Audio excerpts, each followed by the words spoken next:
মন্দিরের পাশেই আজকের এই পথসভার সম্মানিত সভাপতি জনাব আমাদের শ্রদ্ধেয় আব্দুল হাই ভাই, ইউনিয়ন সভাপতি বাংলাদেশ জামাত ইসলামী, উপস্থিত রয়েছেন ইউনিয়ন সেক্রেটারি জনাব আতাউর রহমান, উপস্থিত রয়েছেন জামাত নেতৃবৃন্দ এবং হিন্দু সম্প্রদায়ের অত্র এলাকার আমার সম্মানিত দাদারা এবং পাশে থেকে দাঁড়িয়ে বসে যে সমস্ত আমার হিন্দু সম্প্রদায়ের সম্মানিতা বোনেরা যারা বসে আছেন, দিদিরা, কাকিরা, আমি সকলকে শ্রেণী মতো মুসলিম এবং নন মুসলিম সকলকে সালাম এবং শুভেচ্ছা জানাচ্ছি। আমার সম্মানিত ভাই এবং বোনেরা, আমরা যে দেশটাতে বসবাস করছি, এই দেশটা আপনার আমাদের আপনাদের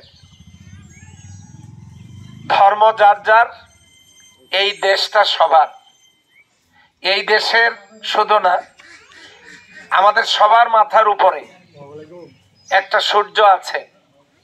দাদাদের কাছ থেকে একটু জানতে চাচ্ছি, এই সূর্যটা কি আলো এবং তাপ শুধু মুসলমানকে দেয় না সবাইকে দেয়?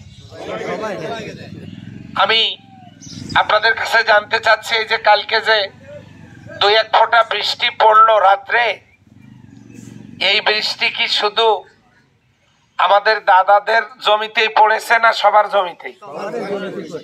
আচ্ছা, এই যে অক্সিজেনটা যেটা, এইটা নিয়ে যে আমরা বেঁচে থাকি, এটা কি শুধু মহিলারা পায় না সবাই পায়?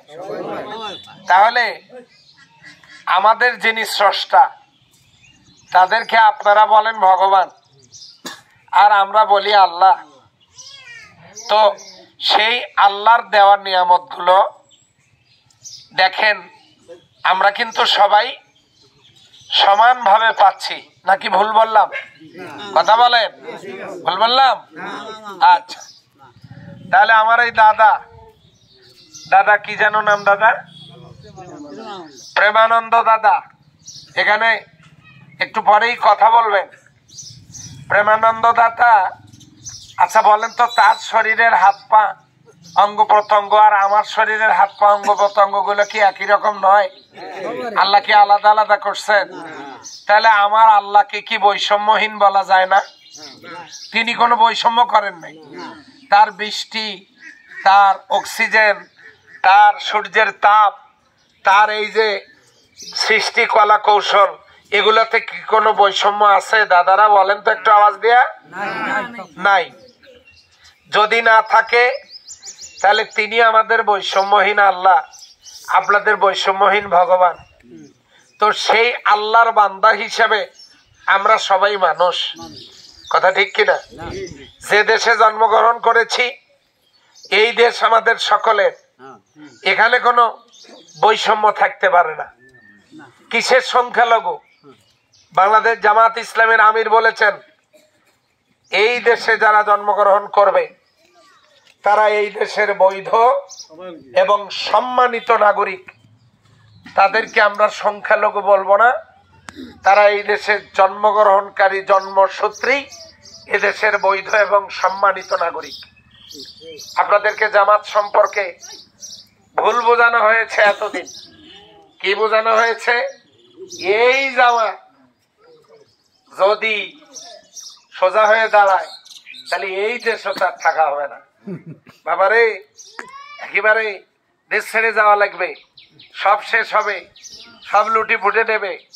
আচ্ছা বলেন তো দাদারা, এই 5 তারিখে পট পরিবর্তন হলো, অতীতেও আপনারা পূজা করেছেন, এবারে যে দুর্গা পূজা করেছেন আপনাদের কোনো অসুবিধা হয়েছে?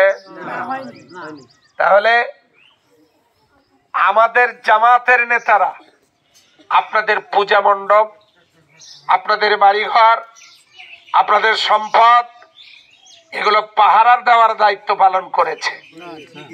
আজ আমি বলছি, এখানে বাংলাদেশ জামাত ইসলামের কোন নেতা যদি কারো উপরে, আপনাদের উপরে কোন রকম অন্যায় জুলুম করে থাকে, কষ্ট দিয়ে থাকে, আমাকে জানান। সাংগঠনিক ভাবে তো ব্যবস্থা নেবই, তাকে আইনের আওতায় নিয়ে আসব। আমি আপনাদেরকে এমন কথাও ঘোষণা দিচ্ছি, শুধু জামাত ইসলামী না, যে কোনো দলের হোক, আপনারা আমার মোবাইল নাম্বার সংগ্রহ করে আপনারা আপনাদের সুবিধা অসুবিধা জানাবেন। আমার ইউনিয়ন সভাপতিকে আমি আপনাদের কাছে রেখে গেলাম। আপনারা এই পূজা মণ্ডপে একদিন মিটিং দেন, দিয়ে আপনারা একটা কমিটি গঠন করেন।